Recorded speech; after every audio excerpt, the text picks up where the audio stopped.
c'était l'une des séries les plus attendues de l'année.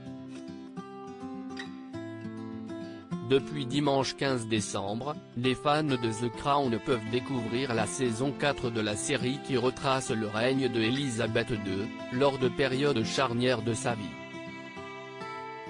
Désormais, si est à la fin des années 1970 et au début des années 1980 que les scénaristes nous emmènent, en pleine époque Margaret Thatcher et durant les débuts de Lady Diana parmi les Windsor. Et impossible pour eux de ne pas relater un drame terrible dans la famille royale, la mort de Lord Louis Mountbatten, interprété à l'écran par Charles Dance. Si est en effet dès le premier épisode que les fans de la série assistent à cet événement tragique qui a marqué le prince Philippe, dont il était l'oncle maternel, mais aussi le prince Charles, tandis qu'il était pour le prince héritier un véritable mentor. Mise en scène lors d'un attentat, cette tragédie s'est-elle déroulée de cette façon? Si Buckingham Palace crie régulièrement à l'inexactitude de certaines scènes de la série, celle-ci est en tout point vraie. Si est le 27 août 1979 à l'âge de 79 ans que Lord Louis Mountbatten a perdu la vie dans la baie de Donegal en Irlande lors de l'explosion de son bateau alors qu'il était sorti en mer avec plusieurs membres de sa famille.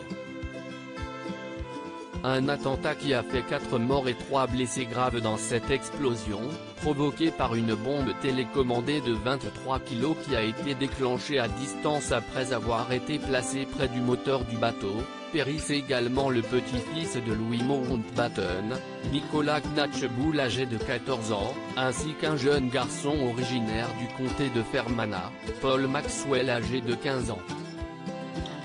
Sa fille aînée Lady Patricia, son mari John Knatchbull et leur deuxième fils Timothy, frère jumeau de Nicolas, sont grièvement blessés, tandis que Lady Brabourne, mère de John Knatchbull, meurt le lendemain de l'attentat des suites de ses blessures.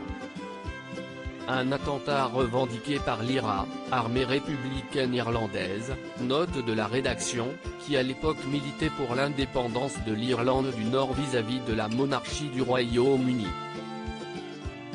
Si cet attentat ciblait avant tout Élisabeth II en s'attaquant à l'un de ses proches, Lord Louis Mountbatten s'est révélé être une cible privilégiée pour l'IRA, puisqu'il séjournait régulièrement dans son château de Classiebawn, en Irlande du Nord.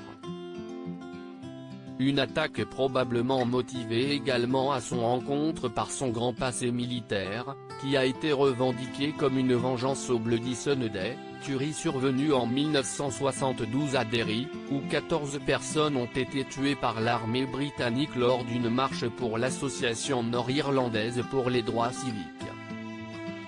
En réponse à la mort de Lord Mountbatten, Margaret Thatcher